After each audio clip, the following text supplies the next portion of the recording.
jaalalli waaqayyo isiniif haa baay'atu kabajamtoota fi jaalatamtoota maatii Siinqee akkam jirtan fayyaa keessanii anis jaalalli waaqayyoof haa ta'u iddoo fi kallattii jirtanitti nageenya jaalalli waaqayyo isiniif haa baay'atu jecha baga ayyaana waggaa gannaadhaan yookiin ayyaana qalleetiin isiniin ga'e amiin wajjumaan baga nuun ga'e isiniin jedha ayyaani kan gammachuun jaalalaa nuuf haa ta'u amiin akka fedhaa fi ayyaana waaqayyootti har'a kanan qabadhee dhufe kan argaa jirtan kana jechuudha wantoota kanan qabadhee dhufee jira har'a tamariinan qabaa aheedii yookiin meegliitii jedhama habbeeduu fi qarafaa daakamaa jechuudha.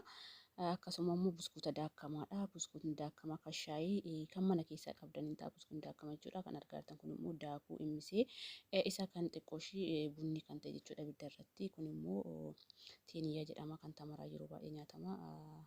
Gizee baay'ee hin nyaatan jechuudha warri arabootaa hin beekan hundi keessanii baddaa isaatirra xiqqooshii na jalaa lallaafa waan ta'eef isa baddaarra hin kaasan isiniin jedha. Kan biraamoo hardaa kunis tamarmaan nyaatama mana hunda keessaniitu karaa adda addaatiin kalarii garaagaraatiin jira yaada. Kanaaf sammuu dhadhaanan qabaa asitti biradistii kun irra godha jechuudha jala kana akkamittiin akka waliin ga'u wajjin ilaallaan afaan turaan isiniin jedha. Maqaan nyaata kanaa rinjiinaa jedhama. Rinjiin tamara rinjiinan jechuudha. Rinjiina tamara jedhan isaanii. Rinjiina karaa adda addaatiin hojjechuu dandeenya yeroo baay'ee jechuudha. Tamara haaraanis kanaanis hojjechuu dandeenya. Kanaafuu rinjiina jedhan isaan jechuudha maqaa isaanii erga dhadhaakuu akkatti ifadheen buukaa zayitii dhawatti dabaluu dandeessan garuu dhadhaa qofaan hojjedhe daakuu kun itti naqaa amma daakuu koo ergan itti naqee daakuu koo waliin warraayisee hanganii kun naa ta'utti nan tursiisa jechuudha. አሁን ከሉቄቴ ጋር ነው የማገናኘው ማለት ነው። ሉቄቴን በደንብ እስከሚዋሃድልኝ ድረስ ከቅቤው ጋራ አዋህዳለሁ። ከዛም በኋላ ብስኩቱን ነው የምጨምረው ማለት ነው። ምንም ነገር አያስፈልገንም።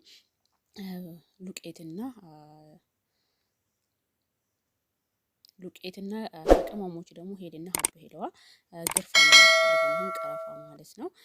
ከዛን ቅቤ ነው የሚያስፈልገን ሌላ የሚያስፈልገን ነገር የለም። ተማር ነው ተማር ያው ግዴታ ነው እሱ ስለምንገዛ ማለት ነው ስለምናሸው ማለት ነው። እና እንዲህ ካዋርኩ በኋላ ጠብቃለሁ ላላ እስከምልልኝ ድረስ ቅቤውን በደንብ እንጨምራለን። ዘይት ማድረግ ትችላላችሁ ችግር የለውም።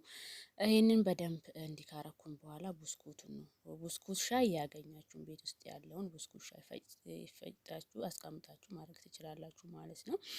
ስለዚህ በቀላል መንገድ ነው የሚሰራው።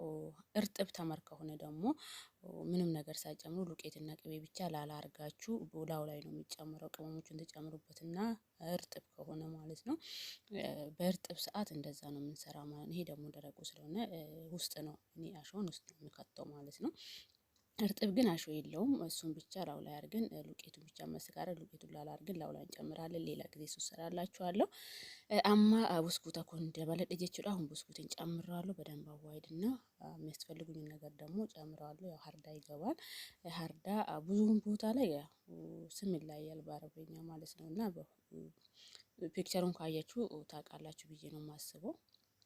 ያዘጋጀሁትን ቅመሚን ኮን ተደበለዳ ያው ቅመሚን ኮ ሄሊ ሀብ ሄሎ ፊ ግርፋ ለጀቹዳ ከነ ሰዴኒ አላ ሁመቶ ኮን ፈየደሙ ከነ እርገን በደንቢቲ ወሊንጌ ከነ ወሊንጌ ራወዴን እርገን ነከወልና ኛቱፍ ጀቹዳ ባይ ሽታ ደስነ መጅሩ ሽታ ነም ሀወቱ ቀበ ጀቹዳ ከናፉ ኢሳን ኩን እርጋ ከት ወና ጋኒ አማ ሀርዳ ኮን ተደበለዳ ጀቹዳ እርጋን ሀርዳ ኮን ተደበለዴ አከነ ናላፉ ፊ ሀርዳ ኮን ተደበለዱ ሀርዳን ኩን ሞዩ xiqqooshii eegumtuu jira waan ta'eef akka mi'aayina yookiin buskuunni waan mi'aawuuf mi'aayi sansinaa qannasaa isarratti immoo tamaraa yeroo baay'ee nyaatanii argitan teestii tokko qaba jechuudha. Teesticha sanii oromiffaan maal akka ta'es naaf hin galu waan ta'eef kanaaf warri nyaatanii beekan asitti immoo tiiniyyaa daakuusaa jechuudha. Kunis tamaraanis hin nyaatama gizee tokko gishtaa fi jibinii wajjinis daabboodhaan hin nyaatama jechuudha.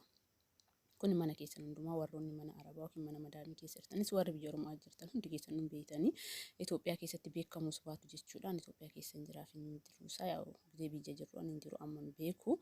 Kanaaf erga akkatti hojjenneen booda kan akkatti waliin ga'ee ibiddaan xiqqishuu ishee jala qannasee akka inni wal fudhatutti jechuudha. Qamamii fi inni wal fudhatutti ziman jedhaanii erga akkana godhee immoo akka inni beektin jedhutti jechuudha. Qamamii keessan ilaallattanii xiqqoo ishee isin yaamuu yookiin girfaan keessaa beeksisuu qaba yookiin immoo hidhin jechuudha.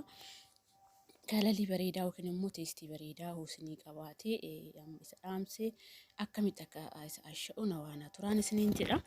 Kanaafuu yeroo baay'ee jechuudha karaa adda addaatiin mana keenya keessatti hojjechuu dandeenya. wanna qabu rinjina wanna qabu mana keessa jiruun hojjechuu dandeenya. Muka siraatitti godhuu dandeessanii waan mana keessa jiruun hojjechuu dandeessan jechuudha. Muka siraati gisee baay'een beektanii akka biyya keenyatti baaqila warraama minamna jira baay'ee haphii kan ta'e jechuudha. Hojjechuu dandeessu wantoota adda addaatiin hojjechuu dandeessanii hunu harka maqaan isaa kanaadha. Mana keessa hin jiraan ilaaltanii kanaan bitachuu dandeessanii kun hojiidhaaf waan ta'eef yeroo baay'ee guddaa bitti madamkoo jechuudha. Warri mana keessaa immoo xixinnaan hin jira waan ta'eef xixinnaa sanii fayyadamuu dandeessanii amma tamara kookatti qopheeffadhee jira. Firee isaa ammoo mureen keessaa baasa jechuudha. Firee isaa asitti xinnoo ishee dhiifama mul'atu baay'eedha. Firee isaa kana jechuudha mureetan garaa keessaa baasa jechuudha. Albeedha sanatti garaa keessaa baasa. Asirratti tamarri keessan odoo xiqqoo ishee jabaatee baay'ee namatti tola jechuudha. Xiqqoo ishee tamarri lallaafadha. Kanaaf alaaf waan ta'eef kan firiijii keessa ture na fakkaata. Alaa ajajamee dhufee kanaafuu odoo xiqqoo ishee jajjabaate iskiriip kan jedhan tokko hin jiraatu tamarri baay'ee jabaan mulu kan jabaatu osoo hin taane kan baay'isaa kan hin laafne kan hin jabaanne hin jira as keessa amma tokko tokkoon hin jiraatu hundaa miti lallaafan jechuudha. Isa odoo ta'e namatti tola jechuudha. Gizee keessaa murtanii baastan kalarii bareedaa isinii hawwata odoo isin jalaan tabaraashin jechuudha. Kan ergan akkatti mummuree keessaa baasee anam ordarii lamaan hojjedha jechuudha gabaadhaaf waan ta'eef ordarii lamaan san fixeen keessatti maashoo godhees walitti dhufna. Hunduma isaatiyyuu karra ganaa murtanii garaa isaa keessaa ፍሬ ሰባስቱ ጀቹላ አሁን ውስጡ ፍሬውን አዋጣውና ከዛም በኋላ ነው ማሸው ማለት ነው። ያዘጋጀሁትን አሸዋለሁ ማለት ነው። አሁን እዚህ ጋር ይሄው አዘጋጅቻለሁ። ከዛም ብስኩትና አንድ ላይ ያቀላቀልኩትን ሁሉም ደግሞ እዚህ ጋር በማንካ አስገባዋለሁ ማለት ነው። በአንድ አንድ ነው የምገባው። እውነት ለመናገር በጣም አድካሚ ስራ ነው። በጣም ረጅም ሰዓት ነው የሚፈልገው ማለት ነው። እንዲህ እያረኩኝ አስገባዋለሁ። ሰዓት ካላችሁ ወይ ጽዳቱን በደንብ ጠብቃችሁ መስራት ትችላላችሁ። ያው ብስኩት ላይ እንዳይፈስባችሁ እየተጠንቀቃችሁ ማለት ነው። እኔ አሁን ለቤትም እሰራለሁ ማለት ነው። ለስራም ስለሚሰራ ያው ለፍጥነት መስራት ስለሚፈልግ ብዙም ይሄን አልጨናነቅም መምሃርዳ ስለሚጨምርበት ማለት ነው። ከናፍ አከፊተኒት መነኪሰቲ ጽዳት ኢሳ ኤደኒ ኦዶ ብስኩት አረትን ቢትስም ማረጋን ሆጅቹ ደንዴሰን ጀቹዳ ወር ይሮ ቀብደን ወር ሰዓት ቀብደን አማኒ ኦርደሪ ለመን አጀጀሚ ኦርደሪ ለመን ጀቹን ስንተናገር ሲሰዱ ማረተ አንገመከተው ከመናት ስንዝራ ጥኒስ የመናፍ ስንጀጣው አንተ ኤፊ ከናፍ ከነገራ ኪሳ ሙርተኒ ባስተኒ ኤርገሲሙ ከነፍሪ ተቆተኩን ሙ ኢሰ ገራትኛቺ ሱን ባየ ተቆ ሰዓት ፊጠተ ጀቹዳ kanaaf irra teessanii yeroo isa hojjettan ofii keessaniif isin dadhabsiisa waan ta'eef waan xiqqaadha malee babbareechitanii karaa baddaatan hojjetanii yeroo baay'ee isintu baay'atee nuffiin isin dhufaa dadhabbiinis karaa baay'eedhaan waan ta'eef ani garuu karaa kanaan hojjedhaa hojjennee hanga dhumaatti nafaana tura laayikii sheerii sabiskiraayib gochuun hin dagatinaa hiriyoota keessaniif naaf qoodan isiniin jedha.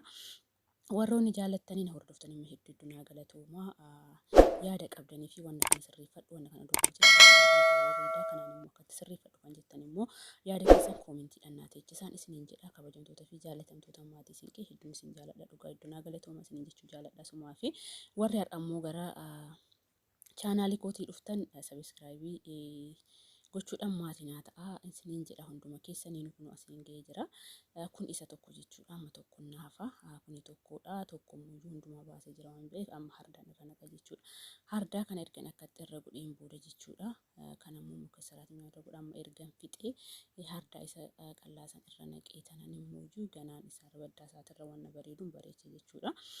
Kanaaf erga fixaniin booda akkatti namma jechuudha. Kunis tamaraan kan nyaatamu waan ta'eef ofumaa isaatii dhugaa hoo nyaatame baay'ee tokko namatti tola jechuudha. Xaamii baay'ee tokko namatti tola buskuun mi'aa waan ta'eef akkasumas immoo teeniyyaan keessa jira waan ta'eef hardaan immoo akka mi'aa inni jara hin baane keessa jechuudha. Akka baay'ee tokko mi'aa hin taane kun immoo nu dhoowwa jechuudha hardaan.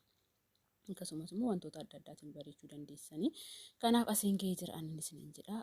Kana hundumaayyuu erga hojjedhee yaa'u daqiiqaa muraasa keessatti miti kana hojjetame baay'ee sa'aatii dheeraa barbaada. Kanaafuu ani immoo gabaabsan isinii hojjedhee asitti immoo fistaa poodarii kan jedhan jechuudha. Muka saraatii keessa ta'e giriiniin kan jira isan irra bittisse karaa itti toluun hojjechuu dandeessan isin rakkoo tokko hin qabu. Kun immoo teeniyyaadha. Teeniyyuma sanan deebisee irra bittisse jechuudha. Kun isin nyaatama yeroo baay'ee hundi keessan hin beektan waan ta'eef karaalee adda addaatiin waan isin nu bareeche jettaniin itti fayyadamuu dandeessanii ani muka saraatii itti nan godha. Kun hojiidhaaf waan ta'eef akkatti ba'a. Kan mana keessan immoo haalatti bareedaa kunaan bareeda kanaan itti tola kan jettaniin hojjechuu dandeessanii isiniin jedha. Hoo jaalattan hiriyoota keessan naa qoluu hin dagatinaadha. biyya keenyatti yoo ta'e malee biyya adda addaa keessa hin jirtan yookaan keessattuu warroota madaan bira kan jirtan hedduu jaalatu jechuudha. Dhugaa dubbachuudhaaf hedduu jaalataadha. Amma wanni haga kanaa dhugaa hoo dubbannee diraamaa Dubaayitti diraama 90 jechuudha. Karaa dhibba keenyatti immoo diraama 90 jijjiirsan hin beektan baay'ee xiqqaadha garuu firiidhaan hoo lakkooftan firii 40 caalu. Kana fakkaataa hoo jaalattan laayikii sheerii sabskiraayib gochuun dagatinaa viidiyoo kana garuutti deebinutti nagaan naa turaa baay'ee biyya keenya nagaa jaalatu nuuf yaa kennu nagaan naa jira.